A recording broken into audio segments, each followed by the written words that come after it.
Good morning, everyone. It's me, Rory Paddock, for picks from the paddock.co.uk. It is on the nod. We are live. We've just gone at 10:15. It's Friday. It's the 2nd of June, 2023, and it's the start of the two-day Epsom Classic meeting. We've got the Oaks today, and we've got the Derby tomorrow. Now, if you want selections for Epsom, this is not the place for you.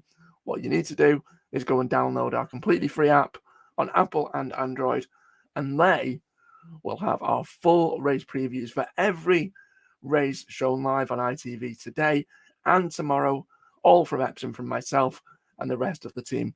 We've hit a bit of a purple patch at the moment. Hopefully that continues. I will give you my thoughts on the Oaks later, but if you do want selections for any race at Epsom today or tomorrow, then the app is the place to be. Here, I've got 7 selections away from Epsom this Friday that I think you should pay very close attention to. Relatively strong fancies, if I'm being completely honest. So without further ado, let's get stuck into it with the first of those 7 selections. The first of which is a bit of an obvious one. It's now been backed into 1 to 2. It was originally around 5 to 6, 10 to 11, just short of even money. And I thought at that point, it was a relatively backable price. If you're not one for backing odds on shots, completely understand. But this is a horse I'm going to be putting in various multiples, whether that's doubles, trebles, and so on, with the rest of my selections. And it is, as you can see, the current 2 to 1 on favourite Killian. It's that, look, it was really well fancied on its debut for trainer Carl Berg. Produced a solid maiden performance. It finished 3rd on debut. It's likely to improve markedly for that first run. And with the experience now on his side, compared to a few of these that are making their debut, it looks really hard to beat. Should shake off his maiden tag at the second time of asking. That's Killian there in the 140 at Carlisle. So hopefully we kickstart the action with a winner. That's my one and only Carlisle selection. The next comes from Chepstow, and it's the 3rd race on the card. It's the 225. It's a 5 furlong handicap race. As you can see there, put that on screen. Current market leader is the course and distance winner, Rhubarb. And believe it or not, I'm going to go with another favourite. Currently 5 to 2, it is Rhubarb. It's been supported in the market as well. Now, if you are on the hunt for a horse with great course form, then look no further than this 4-year-old. Than this 4-time. He's actually got, 4 times that he's won here at Chepstow. Rhubarb's the name. In all honesty, he probably should have won here last time out when filling the runners-up spot. So if, without cribbing the jockey, to see that Jim Crowley now takes the ride is very, very pleasing. On a decent mark. Loves it here at Chepstow. Rhubarb has been supported in the market, and he's definitely the one to be on there in the 3rd race on the card, the 225 at Chepstow. That's my only selection from Chepstow. So now we're going to head up north. We're going to go to Doncaster, where I've got 2 on the card that I like the look of there. The first of which comes in the 3rd race, the 6:15. It's a 1 mile handicap race. Looking through the runners and riders there, there's 11 that are set to go to post. Would you believe I'm not going to go with a favourite? Although, don't get too excited. It is the second favourite. It's La Trinidad. That's the one for me there in the 6:15. Now, when it comes to the Yorkshire venue here at Doncaster, it's always worth following horses with proven course form. We've got here La Trinidad, former course winner, looks worth following. Roger Fell's 6-year-old produced a solid effort when 3rd on reappearance. That will have sort of blown away and dusted off any cobwebs. He's capable of producing another eye-catching performance. The Trinidad, I think, is a cert to finish in the top 3. If you, for whatever reason, can end up getting 5 to 1 or bigger as an each way bet to nothing, that's an absolute steal. But as it is at the moment, he's 4 to 1. Going to keep the faith, stick with him on the nose. The Trinidad for Roger Fell to go well in the 6:15. Sticking with Donny, and we're going to go to the final race on the card. It's 10 to 9.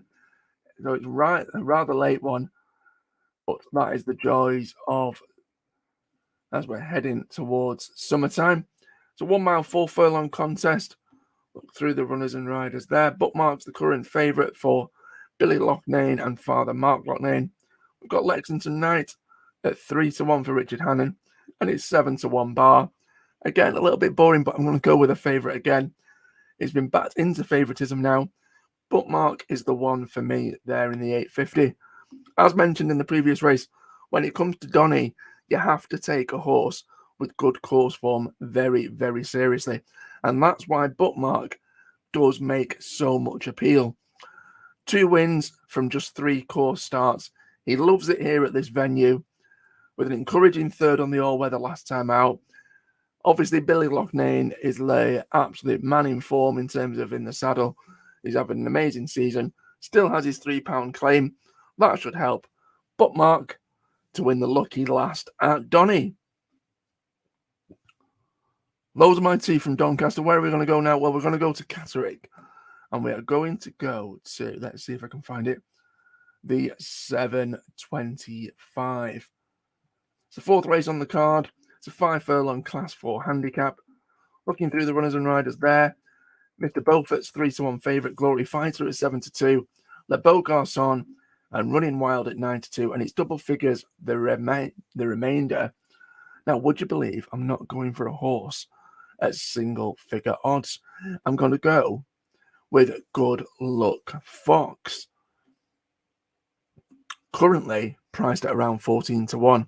Now, trainer Paul Midgley is starting to get his horses to fire at the moment, starting to hit peak top condition. He's had a handful of recent winners from his yard. Now, he does send out 2 into this race. However, I'm not siding with the more well-fancied Glory Fighter. I'm siding with Good Luck Fox. Former course and distance winner, who now resides on his last winning mark. He's waited to go close. Loves it here at Catterick, and I think 14-1 is a ridiculous, ridiculous price. Good Luck Fox, my idea of the winner there in the 725. So that's my first 5 selections.